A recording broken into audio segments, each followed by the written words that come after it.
민원 톡톡톡 시간입니다. 집을 구하려면 제일 먼저 부동산을 찾게 되는데요.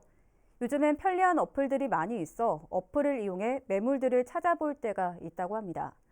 문제는 허위 매물에 많은 사람들이 피해를 보고 있다는 건데요. 허위 매물의 실태를 민원 톡톡톡에서 알아봤습니다. 사람이 살아가는데 기본적으로 필요한 3대 생활 요소 의식주. 그 중에서도 집은 휴식을 취하고 잠을 자는 중요한 공간인데요. 사람들은 직장이나 통학 등 여러 이유로 독립을 하고 집을 구합니다. 그러나 원하는 집을 구하기란 하늘의 별 따기인데요. 허위 매물 때문에 헛걸음을 하고 실망하기도 합니다. 집을 구하려면 우선 부동산에 문의해야 합니다. 부동산에 문의하면 원하는 조건에 맞춰 방을 보여주는데요. 요즘에는 공인중개 어플을 이용해 편리하게 방을 볼 수 있습니다. 하지만 어플을 통해서 마음에 드는 방을 보아도 반드시 그 집을 구할 수 있는 것은 아닙니다. 바로 허위 매물이 존재하기 때문이죠. 허위 매물은 말 그대로 거짓된 물건, 거짓된 집을 말하는데요. 거래가 되었거나 존재하지 않는 집을 낮은 시가에 올려서 사람들을 끌어들이기 위한 수법입니다. 천안시 역시 허위 매물이 존재합니다.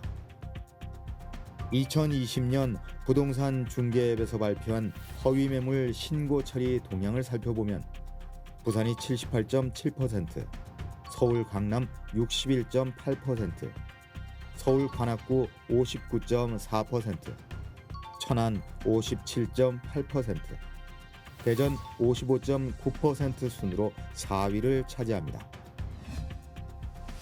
허위 매물을 처벌한 법적 기준은 원래 없었지만 2020년 8월 21일부터 공인중개사법이 개정되고 시행되어 왔는데요. 존재하지 않는 매물, 사실과 다르게 거짓으로 표현 과장한 광고, 거래에 영향을 미칠 수 있는 사실을 빠뜨리는 식의 부동산 거래 질서를 해치는 광고, 모두 500만 원의 과태료가 부과됩니다. 위 내용에 해당되면 국토부에서 운영하는 부동산 광고시장 감시센터에 신고할 수 있습니다. 천안시는 동남구와 서북구로 나뉘어 신고된 내용의 처리 방식도 다릅니다. 우선 동남구는 신고가 들어오면 곧바로 신고된 내용의 조사가 들어간 뒤 과태료를 부과합니다. 저희가 뭐 시스템이나 아니면은 민원 관련해서 어떤 사항이 있으면요. 그 부분에 대해서 조사하고 뭐 위반 사항이 확실하면 행정처분까지 하고 있거든요. 과태료에 해당되면은 과태료 부과하는 거를 하고 있거든요. 그런 사항이 있으면은 거의 바로바로 즉시 조사해서 처리를 하거든요. 하지만 서북구는 조금 달랐는데요.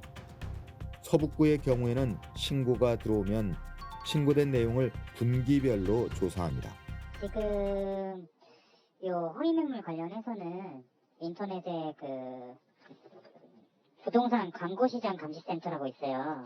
그래서 여기서 이제 신고 들어오는 건을 분기마다 지금 조사하고 있거든요.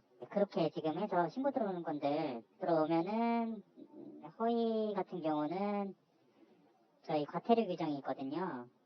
예, 그래서 해당한다 하면은 과태료 부과 처분하고 있어요. 각각의 처리 방식이 존재하고 허위 매물도 많이 줄어들었지만 시민들은 여전히 허위 매물로 불편함을 느끼고 있습니다. 이제 어플에서 방을 보는데 금액대도 맞고 엄청 예쁘고 넓은 방이 있어서 보러 갔거든요.